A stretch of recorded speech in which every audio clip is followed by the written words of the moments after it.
ભક્તિ થશે। એ તો ભગત થયા હોય, કંઠી પહેરી હોય, ઉપદેશ લીધો હોય, ભલે ગુરુ મહારાજ આગળ રાત દિવસ ફરતા હોય, જો આપણે અંદર જીવનની અંદર જવો થોડો ઘણો રહી ગયો ને નખ જેટલો ભરમ, તો ભક્તિ કામ નહીં લાગે।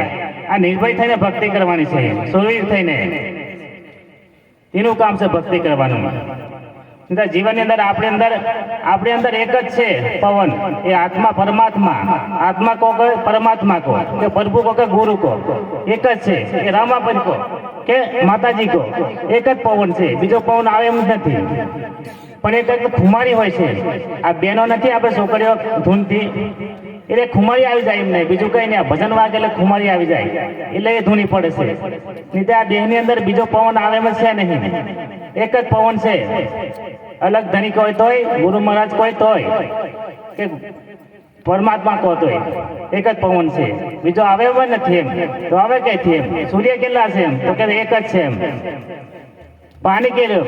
એક જ। એમ પવન કેમ? તો એક જ। એમ તો ધરતી કેમ? તો એક જ છે। એમ પરમાત્મા એક જ હોવા જોઈએ ને, બીજો ક્યાંથી હોય?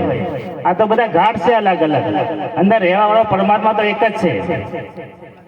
એટલે સંતો કીધું કે તારી આત્માને ઓળખે લખ 84 મીટર, તારી ભ્રમણાને ભાગે ભવના ફેરા નહીં મટે। એમ એટલે કીધું કે આ તન ક્ષેત્રમાં આત્મ બીજ રહ્યું છે, એને તમે વિવેક વિચારીને તમે પકવી લ્યો ત્યારે ભવનો ફેર ભાગે કીધું। એટલે મોક્ષનો દ્વારે તો મનુષ્ય દેહ કહીએ, એવું સમજીને ગુરુના ચરણે જઈએ ત્યારે ભવનો ભે ભાગે। આ મોક્ષનો દ્વાર છે, આપણા મનુષ્ય અવતાર છે, એ મોક્ષનો દ્વાર મળ્યો છે આપણે, એવું સમજીને આપણે ગુરુના ચરણે જવું પડે ત્યારે આપણે ભવનો ભે ભાગે। એમ તન ક્ષેત્ર કહેવાય, તન ક્ષેત્ર કહેતા તન ક્ષેત્ર કહેવાય। આની અંદર પેલું કુરુક્ષેત્ર હતું, આ તન ક્ષેત્ર છે। કુરુક્ષેત્ર ની અંદર યુદ્ધ કરેલું અર્જુને, અને આ તન ક્ષેત્ર છે, આની અંદર આત્મા પરમાત્મા છે। વિવેક વિચારી એને પકવી લઈએ ત્યારે ભવનો ભે ભાગે કીધું। ભૂમિમાં ખડ અન્ન સાથે ઉગે છે, ખડ ખોદીને આપણે અન્નને ઉછરી લઈએ।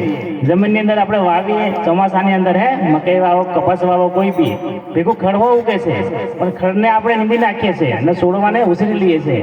એવી રીતે આપણી અંદર આત્મા બીજ છે, આવરણ રૂપે આપણું ખડ છે, એ બધું ખડને આપણે બાજુ સાઈડ કરી લેવાનું, આત્મા બીજને નક્કી કરી લેવાનું એમ કે ના આ આત્મા છે। એમ એ દેખાય એવો નથી। એમ આ લાઈટ દેખાય, શું દેખાય છે? પ્રકાશ, ટ્યુબલાઇટ દેખાય છે, લાઈટ દેખાય છે।